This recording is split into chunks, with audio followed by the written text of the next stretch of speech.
Oh, I gotta pee, but I'm gonna pee to this music. Enjoy.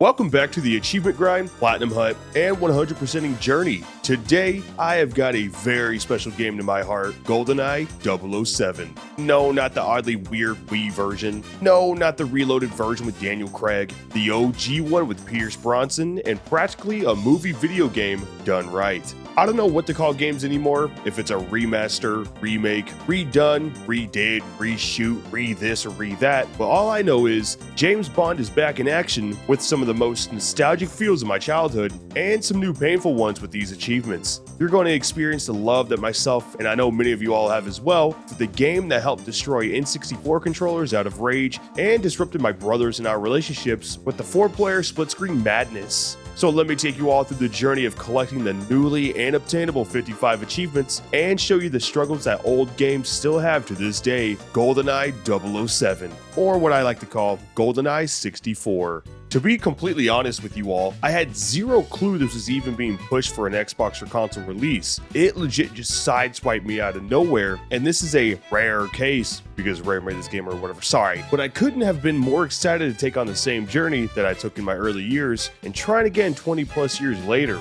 I'm old, I know. My first ever experience with this game was at my grandma and papa's house. They bought an N64 release year, and got this a year later because during the late 90s, people were crazy for that 007 action. So I was able to play with my cousins, brothers, and my grandpa on the 4-player split screen, and let me tell you, I seriously remember throwing controllers, pushing others, or straight up crying and running away from losing. I was a child, okay? For anyone wanting to attempt and play this as well, it's available right now on Xbox Game Pass. Not sponsored in any regard, but I probably wouldn't have purchased this without it because I already own the original and don't really need to pay for nostalgic feels, you know? This is almost to the T a perfect rendition of the old N64 classic back in 1997. Obviously with your smooth HD experience, 16:9 resolution, and keeping the authenticity of the old game's problems and rusty features, which you'll see what I mean soon enough. Luckily with it coming to Xbox and the Switch Online, it included some achievements that no one knew was ever going to be a thing, because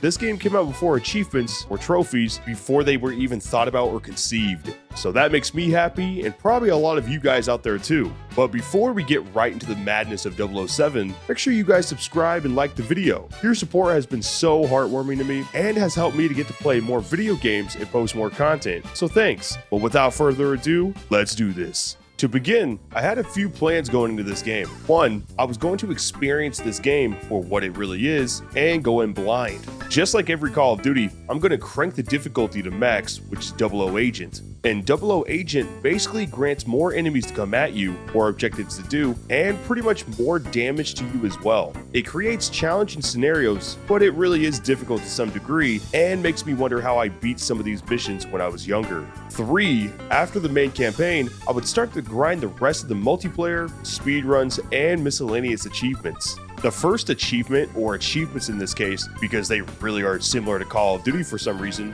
included me completing the first mission, Damn, and getting to witness one of the hardest beats I've ever heard in a game.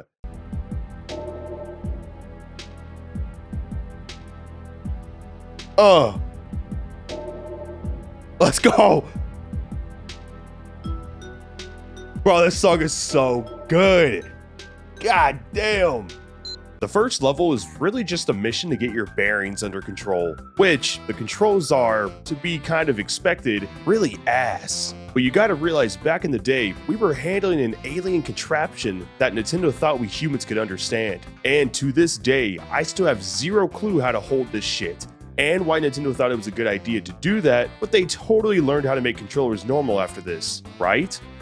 Okay. So showing my progress through every single mission would make this video my longest, so I apologize if it seems like I go off on tangents. I just like to talk a lot and have random information that I think you all would like. Kinda like my Twitch channel. If you haven't already came over yet and said hi, make sure you do. I stream mostly every day of the week and start around 3 to 5 p.m. Central Standard Time, or CST. I appreciate you all that have come over there and witnessed my glorious achievement accomplishments. But let's get back into it. There are 20 levels in the game overall, and each one has 2 achievements tied to just completing and speedrunning the levels. When you accomplish the speedrun for a certain time, you get cheats for multiplayer and campaign use. And with some quick maths, 20 times 2 equals 40 achievements out of the 55. Don't you just love achievements and how they teach you how to multiply? Throughout my first day, I was taking my time like I said, because a lot of these missions really do not explain jack shit to you at all. They will say, hey, go grab a scientist and grab information from him, but tell you nothing where he is, what he looks like, and then throws him at random spawns with many other scientists.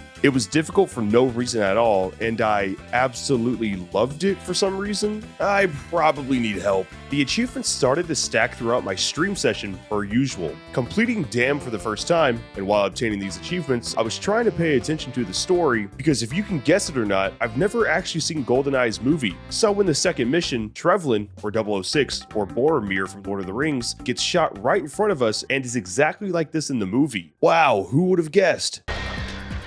Throw down your weapons, you're surrounded. Go fuck yourself. Finish the job, James. Oh, we killed Trevlin. What do I do? What do I do?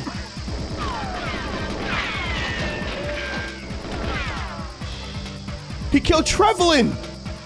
Trevlin. I forgot he did that.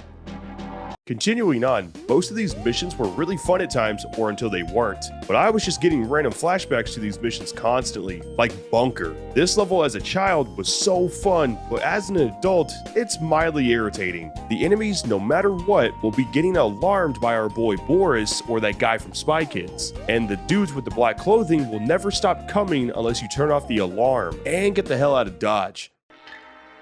I am out of ammo. You have to be joking!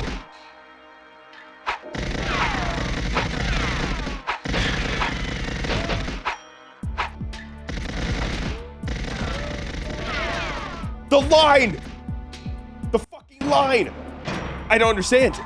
But after a few attempts, yeah, it took me a few tries because nothing is labeled in this game, but I finally managed to get past Bunker after spending 30 minutes on this level, which this was my 5th level out of 20, so that's just great. Also, just a note for all you YouTube folks, I thought I was properly keeping track of my achievements and was one number down for a bit, so that last one was the 5th achievement and not 4th. Yes, I'm a dumbass. Leave me alone. The 6th, 7th, and 8th missions were not the worst. I had my few mistakes here and there, but I achieved them without really breaking a sweat. Now, my all-time favorite map of this game, because honestly, I think it's the best in every regard, is Bunker 2, or the mission where you get captured and have to break out of jail and escape. After attempting to use the throwing knives on enemies, even though they didn't die at all with them,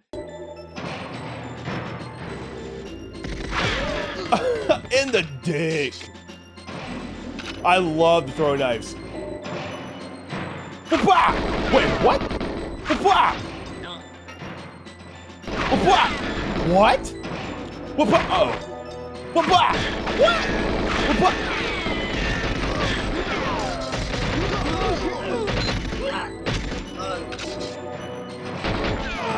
Okay, never mind. I managed to escape my jail cell and moved on. The halfway point of the game is ironically where the story mission of the game comes in, because this is where we get to all talk to Hagrid. No, seriously, this is the actual actor that played Hagrid in Harry Potter before he did those movies. Rest in peace. And where Sean Bean, or 006, or Boromir tells us that he wasn't actually dead and that he is betraying the British government. Ooh, the plot thickens. This mission really was easy. It's a filler mission of some sorts, and it's just go to one side of the mission and head back to the other. That's it. The 11th mission was simple enough and probably one of the fastest in the speedrunning community. And then the moment you have all been waiting for, the most monumental and impactful map of GoldenEye 64, Streets, or the 112 mission, baby. If you don't know what I mean, go to my description and watch this video right here. It will change your life forever. I completed Streets and made sure I showcased the skipping of the 113. I apologize if some of you don't like to see every single achievement, but it feels weird to just skip over some achievements and go from like 5 unlocked to 15 out of nowhere. I want you all to easily keep track and just enjoy yourselves for the journey. So, the 13th mission was no problem at all, but led into the final mission I would be doing for that stream session. The mission that would legit stump me for an hour and a half. Train. This mission is just a straight shot, for real. You go from the back of the train to the front, killing enemies, shooting the brakes out, and rescuing Natalia. Simple enough, right? Of course it wasn't. And for some reason, this is where my skill level became the worst I've ever seen. I would miss shots, get absolutely steamrolled, and just fail to do basic things. But you remember when I said the game won't tell you things that you should probably be told? Well, this is the level where that becomes a reality. After getting from the back of the train to the front, you were confronted with a little pickle. You were supposed to shoot the general to save Natalia, then get her on the computer to get more information on where to go, laser the ground, and then escape. It's actually all pretty simple, but the one thing, and I mean one vital information about this that no one had explained, other than my loving Twitch chat, is that you're supposed to shoot the general and then injure Xenia so Natalia gets more time on the computer. I literally spent an hour and a half on a barely 5-minute level learning and getting consistent to the front to only fail. At one point, I had the level mapped out, I was getting the lines, I got my shots on Xenia and was escaping. Or so I thought. Natalia, please! Dude, what a run! Let's go!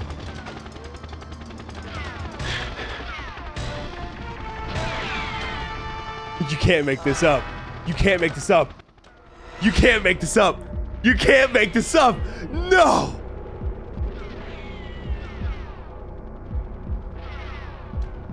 But I'm good at games, remember? I totally want to do that same thing again, right?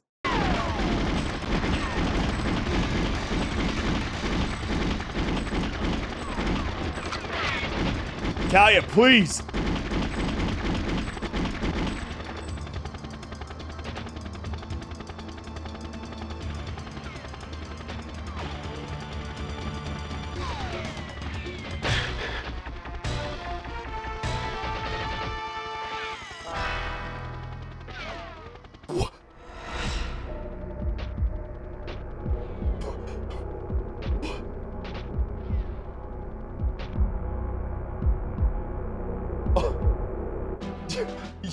You can't.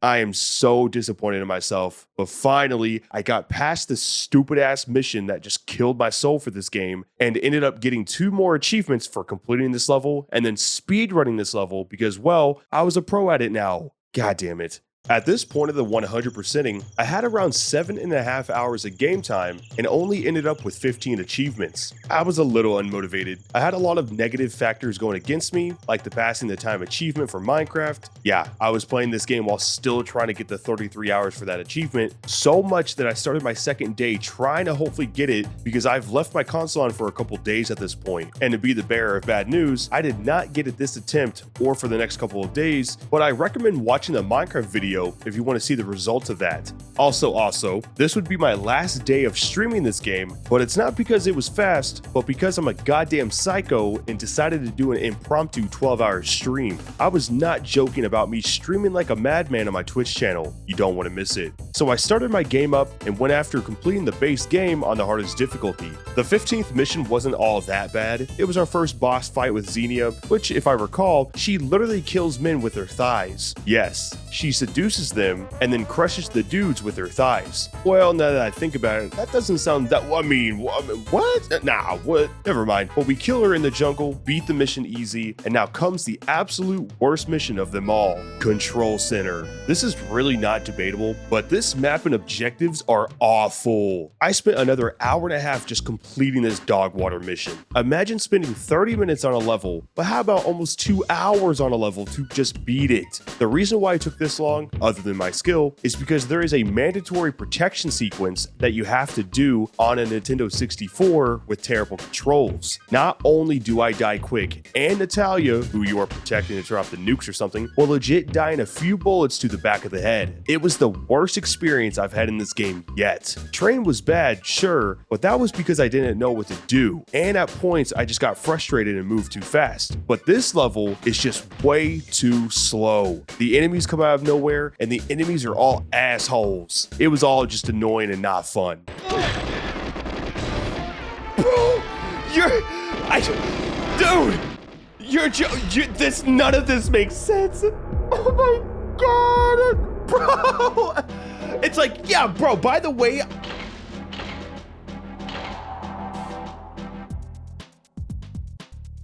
and on top of that, even when I completed and had a huge sigh of relief, I knew in the back of my mind that I had to come back to this mission to speedrun it. God have mercy on my soul. With better news, the 17th mission was not that bad. I just had to learn the layout, understand the dumbass jargon words and descriptions of stuff, and completed it without much hassle. The 18th mission is technically the game and movie ender, minus the 2 bonus missions after this. But it was pretty easy as well. Just run across a big ass satellite bridge, chase down Boromir, and give him the 1-2 at the bottom of the satellite dish. For completing this, I got the mission achievement, the achievement for beating all of the main missions on 00 Agent, and we get to witness the longest makeout session too.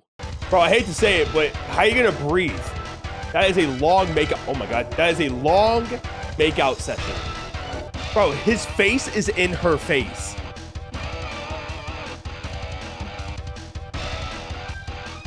I can't skip this.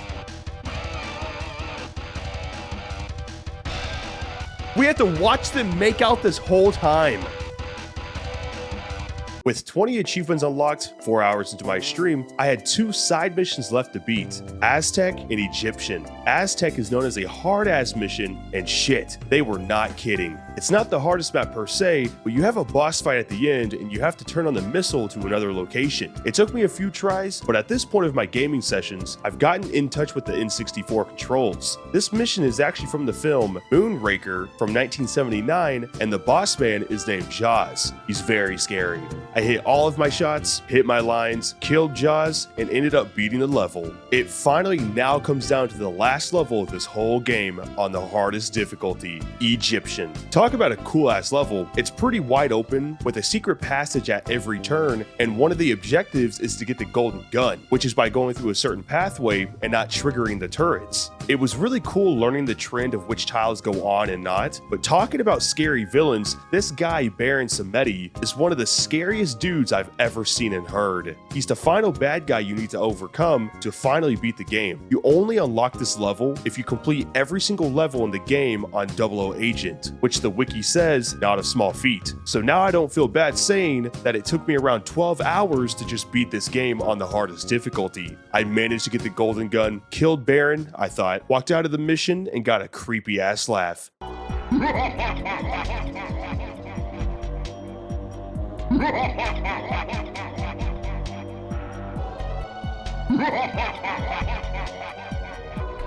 Is this part of the movie? That is really creepy. And I got a few achievements. Oh, I unlocked 2. One shot, just one. You unlock golden gun by completing Egyptian on any difficulty. Samedi Fight Fever. Complete Egyptian on any difficulty. After all the missions were done on the highest difficulty, it was now time to speedrun. And let me tell you, most of these missions were pretty simple. On a lot of these, you don't ever have to touch the highest difficulty ever again. Like the first one being Damn, I would have to complete the mission on Secret Agent, the normal difficulty of the game, and in 2 minutes and 40 seconds or less. Pretty damn easy. But there is a catch, and a big one on top of that. Just like any other games, when you beat the game on the hardest difficulty, you usually get the achievements for the difficulty settings under that. For some reason, GoldenEye said hell nah, you have to beat every single level 2 more times to get the Secret Agent achievement and the Agent achievement. Just slap me in the face already, because what the hell, man? And on top of that, I have to play it a 4th time to get a speedrun time. Now do you all understand understand why this was so tedious, I'm not gonna let that stop me. There was another catch that made this easy. You can actually use the cheats that you get for speedrunning a level on the easier difficulties. You might be asking, wow, Yoma, you're actually cheating. What the hell, man? Well, I already beat the game on the hardest difficulty, and these missions are really easy when it's not on the 00 agent. So I wanted to have a fun time and start enabling the cheats I start unlocking. And the first one I began with was the hardest speedrunning level because of RNG. It was Facility. Facility requires you to speedrun the level on 00 agent and do it in 2 minutes and 5 seconds or less. This was insanely fast, by the way. This achievement had a 0.56% ratio on Xbox at the time of this recording, and for a good reason. This was pretty much the only speedrunning level that gave me pains. So much that I spent around 45 minutes trying to get a 2-minute time. I had to do many objectives, and the only objective that was the biggest problem was the scientist locations. The scientist we need to talk to is RNG based on where he spawns. And if you get a shitty spawn and not at the end of the level, that's a complete reset, which a lot of my runs died to. And finally, after lining up everything and getting some decent RNG, I had a run of a lifetime.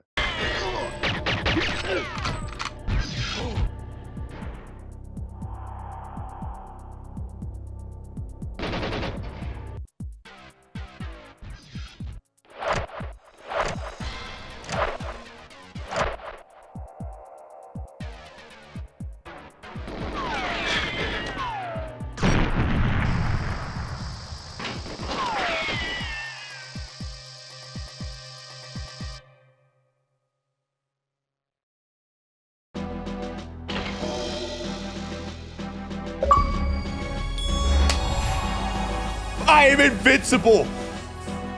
Yeah! Let's go!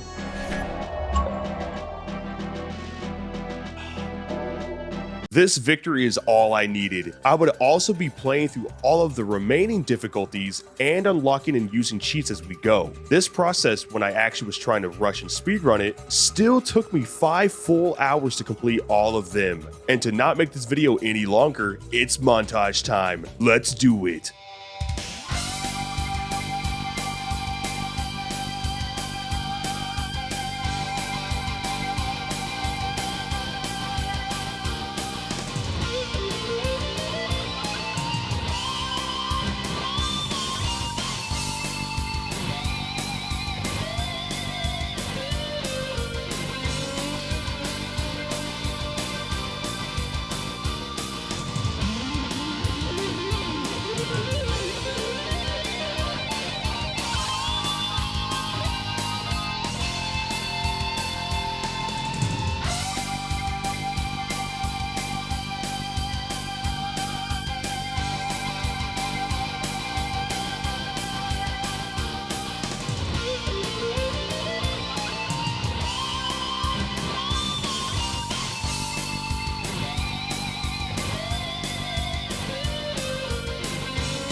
It's done. The campaign is fully done. That was good timing. So now is the multiplayer. And these multiplayer achievements will literally unlock immediately.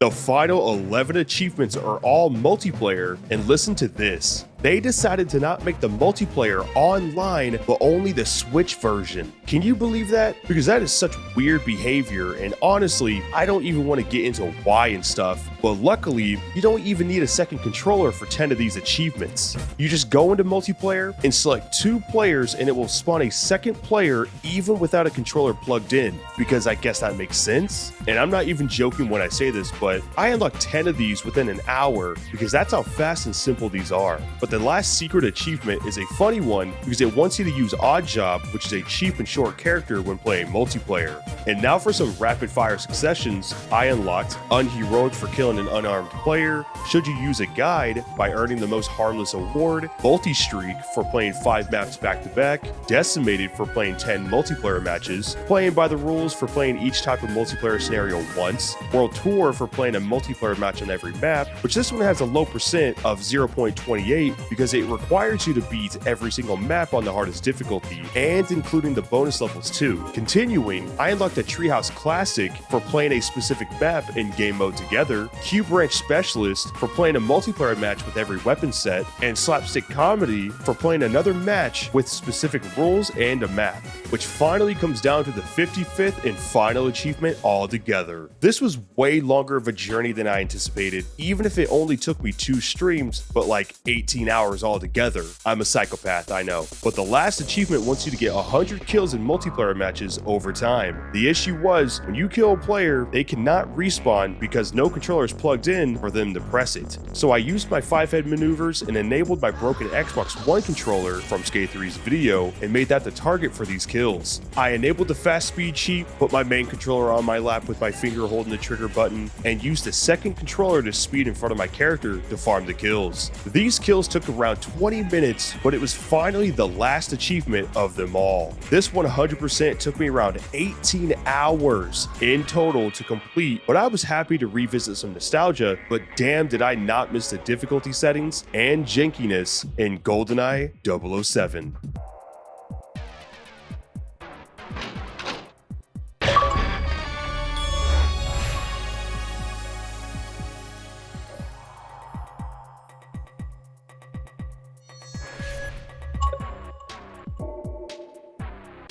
It's done. That was my first Xbox One game that I've ever 100%ed.